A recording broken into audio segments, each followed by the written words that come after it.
At family dinner, they said I was nothing. I smiled, stayed quiet, and let them laugh.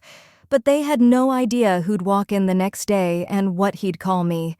The laughter still echoed in my ears as I sat there, pushing food around my plate, pretending not to notice how every comment seemed to circle back to my brother's success. Before I tell you what happened next, let me know where you're watching from in the comments. And if you've ever felt underestimated by your own family, hit subscribe. You'll want to see how this ends. Father stood tall at the head of the table, raising his glass. Junior VP by 30. That's the Morrison way. His voice carried pride that wrapped itself entirely around Michael, leaving no space for me. Applause filled the room, silverware clinking against glasses, faces turned toward him as if the whole world had been waiting for this moment. I stayed still, fork resting against porcelain, the food already cooling untouched. Aunt Patricia leaned closer, lips pursed in a smile that felt more like a dagger. "Still playing soldier, Naomi?" she asked, as if my years of service were a childish hobby. I nodded once, steady offering nothing more.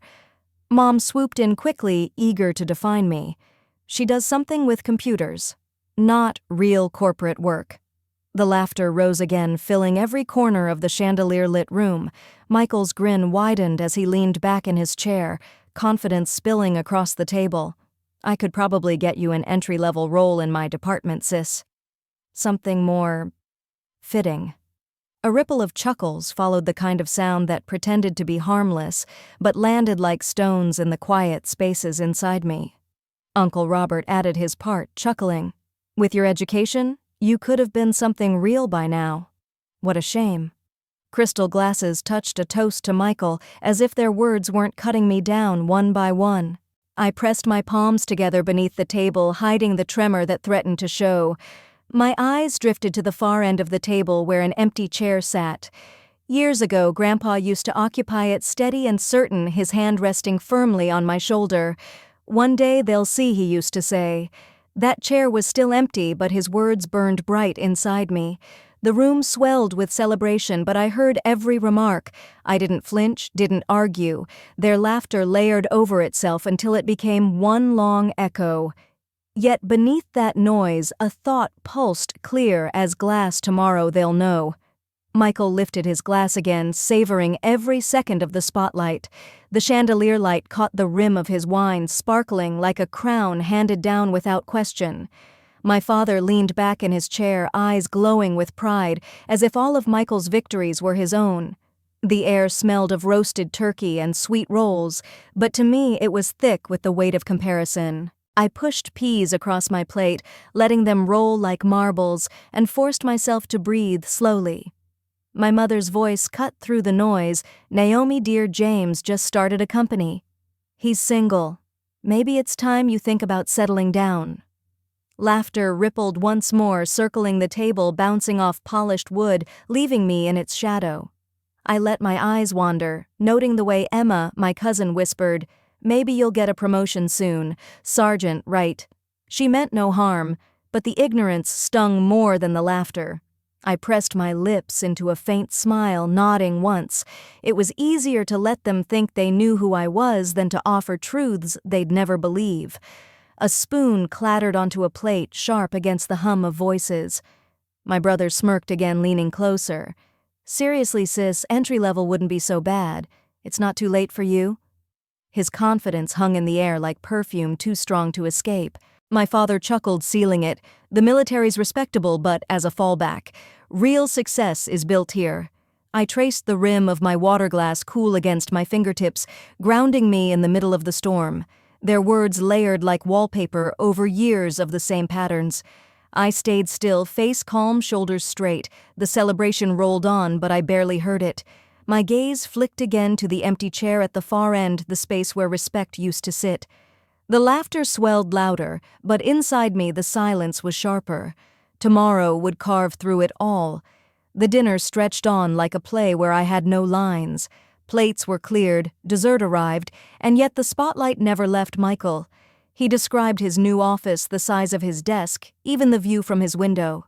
Everyone leaned in, hanging on his every word, their laughter rolling over me like waves. My phone buzzed quietly against my leg. I glanced down, just one word: tomorrow. Edro 900. I locked the screen quickly before anyone noticed, slipping it back under the napkin on my lap. That tiny vibration carried more weight than all their applause combined. Michael tapped his spoon against a glass.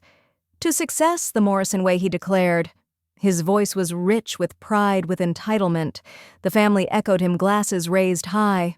My father's hand landed on his shoulder, a gesture both approving and proprietary. "This," he said, "is what carrying the Morrison name looks like." His eyes flicked briefly toward me before turning back to Michael, the implication sharp. I forced myself to breathe evenly. Mother filled the silence with another barb disguised as care.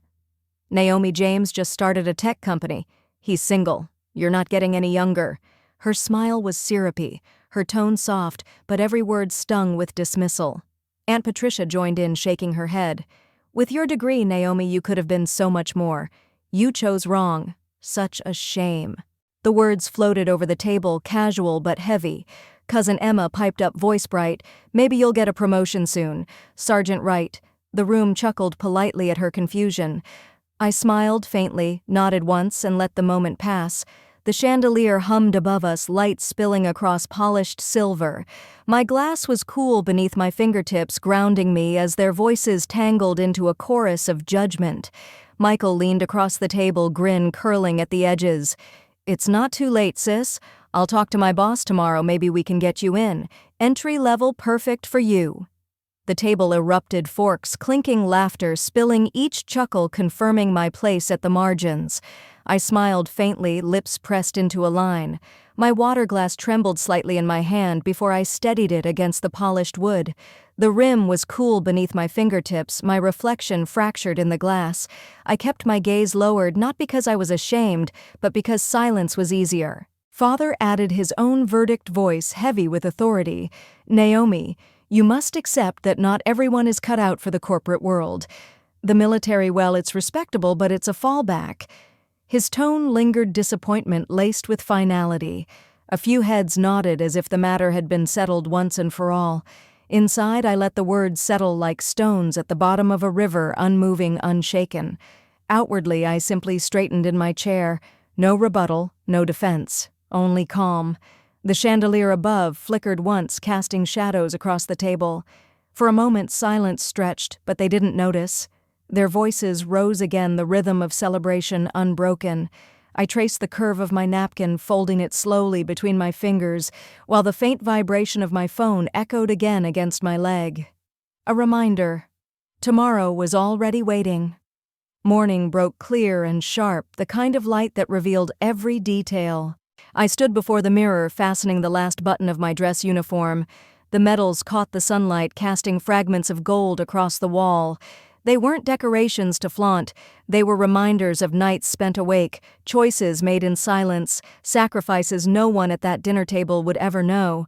Grandpa's photo rested on my desk, his hand on my shoulder at the academy, his words steady, "One day they'll see." I let them settle in me one more time before walking out. The headquarters of Anderson Global loomed like a monument of glass and steel. The lobby buzzed with suits, polished shoes clicking across marble. I presented my credentials to the guard. His eyes widened before his posture snapped upright. "Good morning, Colonel Morrison." The respect in his voice sliced through the memory of laughter from the night before. Heads turned, conversations paused, but I kept moving. Upstairs, the board members gathered, papers in hand, whispers of deals and contracts floating like smoke. My father entered last, Michael at his side, their voices buoyant, still riding the high of celebration. They didn't notice me in the corner, half hidden behind the display screen. "Let's get started," Father said, settling into the head chair. "As you know, we're here to discuss the military cybersecurity contract. Our technical team," actually a firm voice cut in. Carter, the CEO, stood. His gaze swept the room before landing on me.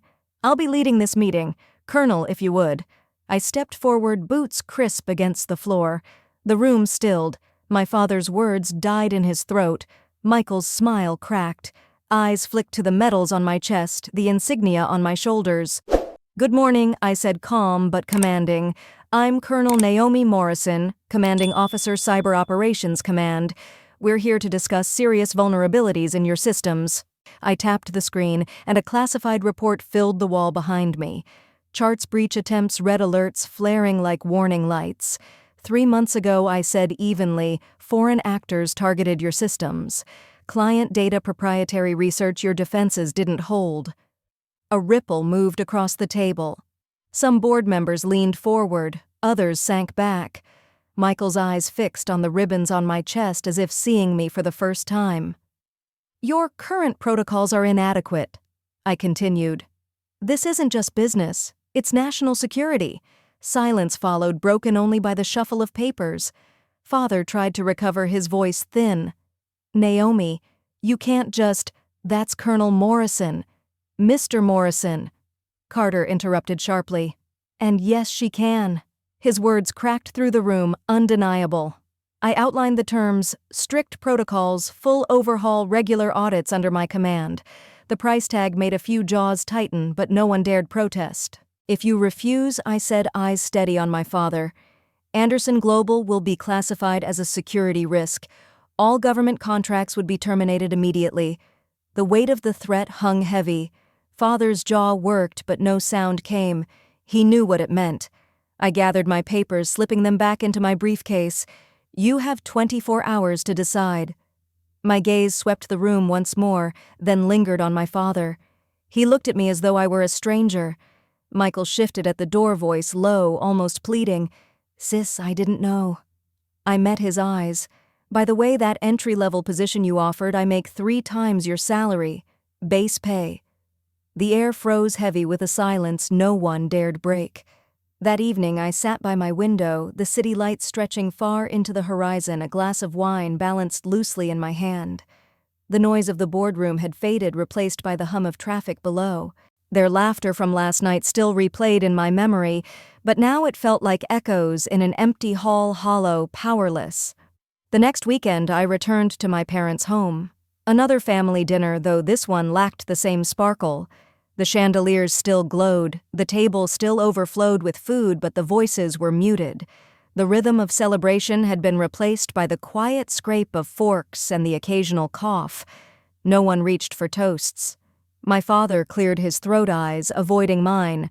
Naomi, he said finally, I was wrong. His voice cracked, words heavy, almost swallowed. My mother dabbed her napkin against her lips, her gaze soft but uncertain. Michael sat hunched, swirling his drink, no longer the center of attention. I offered a single nod, nothing more. No speech, no rebuke. Silence was enough. It filled the room stronger than any reprimand. They looked at me as though seeing someone unfamiliar, but I hadn't changed. Only their view had. The chandelier flickered again, shadows stretching across polished wood. A fork slipped from Michael's hand, clattering against porcelain. No one laughed, no one spoke. The weight of truth hung heavy, and for once they didn't try to fill it. I folded my napkin neatly, setting it beside my plate. Chairs creaked as if someone might rise, but no one did. My steps across the floor were unhurried, deliberate, each click against the hardwood louder than their silence. Behind me, the room remained still, the family I had grown up with, finally realizing that sometimes the quietest voice speaks the loudest. The door closed softly behind me, the quiet thud carrying more weight than any argument ever could. I stepped into the cool night air, the scent of cut grass mixing with the faint perfume of roses by the porch. For the first time in years, I didn't feel the need to look back. Inside, I knew they were still seated, stunned into silence, each replaying the words they had tossed at me so carelessly. The difference was simple now, those words no longer defined me. They never had. A week later, Anderson Global announced the new contract. The press release called it the largest in company history. No one mentioned the dinner or the smirks or the careless laughter, but I remembered. The board had voted quietly to move my father into early retirement. Michael's department was first in line for the audits I had ordered. I wasn't at the signing ceremony. Instead, I was in Washington briefing members of Congress on cyber threats. The room was filled with senators, generals, aides, scribbling notes. When I spoke, they leaned in, listening closely. Respect here was silent but undeniable. That night, I received an email from my father. The words were short, halting. I was wrong. You've become something I never imagined. I read it once, then replied with 2 sentences. I didn't become something, Dad. I always was. You just couldn't see it. I leaned back in my chair, the glow of the city pressing against my windows. Grandpa's words returned once more. One day they'll see. And now they had. Sometimes the loudest answer is silence, the kind that lingers after the door closes when laughter fades and respect takes its place. We don't always need to argue to be heard. Sometimes the simple act of standing tall is enough to change what others see.